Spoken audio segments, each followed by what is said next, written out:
Isang mapagpalang araw po sa ating lahat. Ako po si Nicole Castillo and welcome po sa aking daily devotion.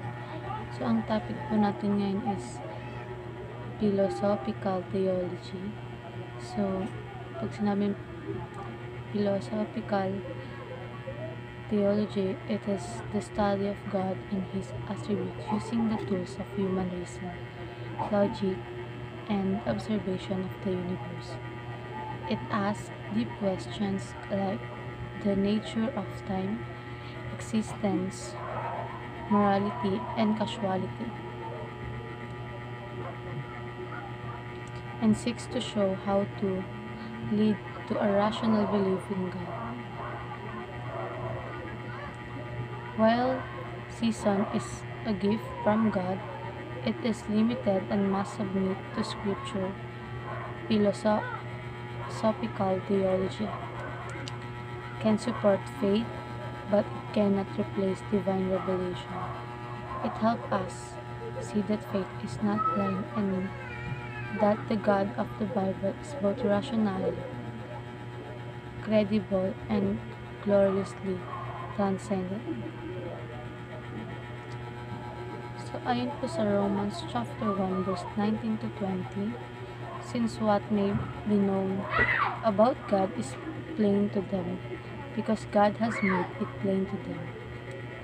For since the creation of the world, God's invisible qualities, His eternal power and divine nature, have been clearly seen, being understood from what has been made, so that people are without excuse. So, dumako naman po tayo sa ating katuruan. All creations bears God's fingerprints.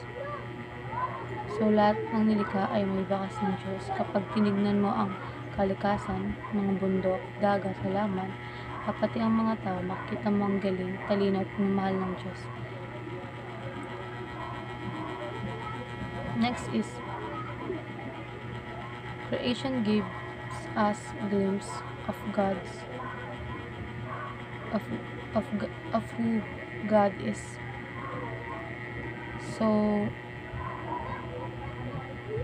ang nilikha ay nagpapakita ng kaunting bagay kung sino ang Diyos. So, hindi man natin siya makita physically, pero sa pamamagitan ng kanyang mga gawa, makikilala natin ang ilang katangian niya na siya ay makapangyarihan, malikhain at pamumuhay. Next is, we can truly know God only through the Bible. So, makita natin ang Diyos sa kalikasan, pero kung gusto talaga natin siya makilala, ang puso niya, mga plano niya at ang kanyang katotohanan tungkol sa kanyang kailangan natin basahin ang kanyang salita. So, sa applications naman po, cultivate a habit of thanking God for His creations. So, sanayin po natin ng sarili natin na magpasalamat sa Diyos para sa kanyang mga nilikha.